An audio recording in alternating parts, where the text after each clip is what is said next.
ಸೀತಾರಾಮ್ ಶೆಟ್ಟಿ ತಿಳ್ಕೊಂಡವನು ಇನ್ನೊಂದು ನೀವು ಹೇಳ್ತಿರಲ್ಲ ಬಾಮ್ ಕೃಷ್ಣಮೂರ್ತಿ ಅದು ಯಾರು ಶ್ರೀಧರ್ ತಿಳ್ಕೊಳ್ತಾರೆ, ಕನ್ಫ್ಯೂಸ್ ಆಗುತ್ತೆ, ಯಾರು ಬಾಮ್ ಕೃಷ್ಣಮೂರ್ತಿ ಅವರು, ಹೆಗ್ಡೆ ಯಾರು ಏನು ಅಂತ ಕೇಳ್ತಾರೆ. ಅದು ಹೆಸರು ಬಾಮ್ ಕೃಷ್ಣಮೂರ್ತಿ ಅನ್ನೋದು ಶಿವಮೊಗ್ಗದೊಳಗೆ ಹೆಸರು. ಅದು ಬೆಂಗಳೂರಿನಲ್ಲಿ ಹೆಗ್ಡೆ ಅಂತ ಹೆಸರು.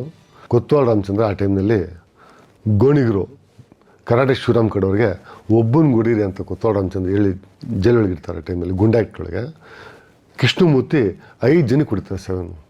ಕೊತ್ವಾಲ್ ರಾಮಚಂದ್ರ ತಲೆ ಮೇಲೆ ಕೈ ಇಟ್ಕೊಂಡು ಇವ್ನು ಏನಪ್ಪ ಮನುಷ್ಯನ ದೇವನ ಅಂತೇಳಿ ಆ ಥರ ಮನುಷ್ಯ ಕೃಷ್ಣಮೂರ್ತಿ. ಸಖತ್ತು ಸ್ಟ್ರಾಂಗ್ ಇರೋ ಮನುಷ್ಯ. ಭದ್ರಾವತಿ ಫ್ಯಾಕ್ಟ್ರಿನ ಯೂನಿಯನ್ ಲೀಡ್ರ್ ಆಗಿದ್ದರು. ಅವತ್ತ ಸಾಕಷ್ಟು ಜನ ಕೃಷ್ಣಮೂರ್ತಿ ಒಂದು ಅವನ 10-20 ಜನ ಹುಡುಗ ಕರ್ಕೊಂಬರೋಷ್ಟು ಕೆಪಾಸಿಟಿ ಇರೋ ಮನುಷ್ಯ ಕೃಷ್ಣಮೂರ್ತಿ. ಯಾರಿಗೆ ಬೇಕಾದ್ರೂ ಬೆಂಗಳೂರು ಸಿಟಿಲಿ ಹೊಡೆಯುವಂಥ ಕೆಪಾಸಿಟಿ ಇರೋ ಮನುಷ್ಯ ಬಾಮ್ ಕೃಷ್ಣಮೂರ್ತಿ. ಅಷ್ಟು ಸುಲಭದ ಮನುಷ್ಯ ಅಲ್ಲ. ಸೀತಾರಾಮ್ ಶೆಟ್ಟಿ ಹೇಳ್ತಾನಲ್ಲ ನಿಮ್ಮ ಹತ್ರ ನನಗೆ ಭಾರಿ ಆತ್ಮೀಯ, ನನಗೆ ಭಾರಿ ಕ್ಲೋಸ್ ಅಂತೇಳಿ, ಅವೆಲ್ಲ ಸುಳ್ಳಿನ ಕತೆ. ಕೊತ್ವಾಲ್ ರಾಮಚಂದ್ರನ ಬಿಟ್ಟಿನ ಯಾರು ಕ್ಯಾರೆ ಅನ್ನಲ್ಲ ಆ ಮನುಷ್ಯ. ದುಡ್ಡು ಕೊಡ್ತಾರೆ ಹೋಗಿ ಅಲ್ಲಿ ಊಟ ಗಿಟ ಕೊಟ್ಕೊಳ್ತಾರೆ ಇರೋ ಕಡೆ ಅವ್ರಿಗೆ. ಇದು ಸ್ವಲ್ಪ ಪ್ರೀತಿಯಿಂದ ಮಾತ್ರ ನಂಗೆ ಕ್ಲೋಸ್ ಅಂತ ಹೇಳೋಕ್ಕಾಗತ್ತಾ? ಅದು ಆಗೋದೇ ಇಲ್ಲ. ಈಸ್ ಎ ವೆರಿ ಕ್ಲೋಸ್ ಆಗಪ್ಪ ರಾಮಚಂದ್ರನ. ಯಾರ ಮಾತು ಕೇಳ. ಇದೇ ಅಪ್ಪ ಕಾನಿಷ್ಕ ಹೋಟೆಲ್ನಲ್ಲಿ ಸರ್ದಾಜಿ ಡ್ರೆಸ್ ಹಾಕೊಂಡು ನನ್ನ ಜೊತೆ ಇದ್ದಿದ್ದು.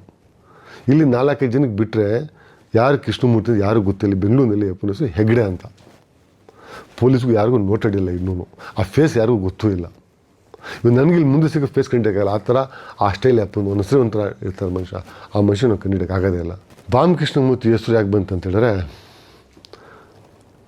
BJP MLAಗೆ ಶಿವಮೊಗ್ಗದಲ್ಲಿ ಮನೆಗೆ ಹೊಡೆದು ಬಾಂಬ್ ಹಾಕಿ ಹೊಡೆಯೋದು ಪ್ಲ್ಯಾನ್ ಹೊಡಿತಿರೋದು. ಆ ಟೈಮಲ್ಲಿ ಹೋಗ್ತಾರೆ ಮನೆಗೆ ಹೊಡೆಯೋಕ್ಕೆ. ಆತ ಮನೆಗೆ ಬಾಂಬ್ ಹಾಕ್ತಾರೆ.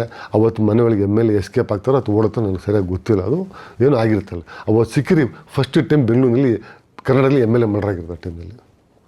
ಇಂದ ಶಿವಮೊಗ್ಗದೊಳಗೆ ಕೃಷ್ಣಮೂರ್ತಿ ಹೆಸರು ಬಾಮ್ ಕೃಷ್ಣಮೂರ್ತಿ ಅಂತ ಹೇಳಿ. ಬಾಮ್ ಕೃಷ್ಣಮೂರ್ತಿ ಅಂತ ಶಿವಮೊಗ್ಗದೊಳಗೆ ಹೆಸರು. ಬೆಂಗಳೂರಿಗೆ ಅಲ್ಲಿಂದ ನೀರಿನ ಹೊಳೆಯಲ್ಲಿ ಬಂದು ತುಂಬ ಚಾನಲ್ ನಡ್ಕೊಂಬಂದು ಎಷ್ಟೋಗಿ ಒಂದು ಭದ್ರಾವತಿ ನಡ್ಕೊಂಬಂದಿವರು. ಅಲ್ಲಿಂದ ಲಾರಿ ಹಿಡ್ಕೊಂಡು ಬೆಂಗಳೂರು ಬಂದು ಸೆಟ್ಲ್ ಆಗಿ ಆಮೇಲೆ ಹೆಗ್ಡೆ ಅಂತ ಹೆಸರಿಟ್ಟಿರೋದು.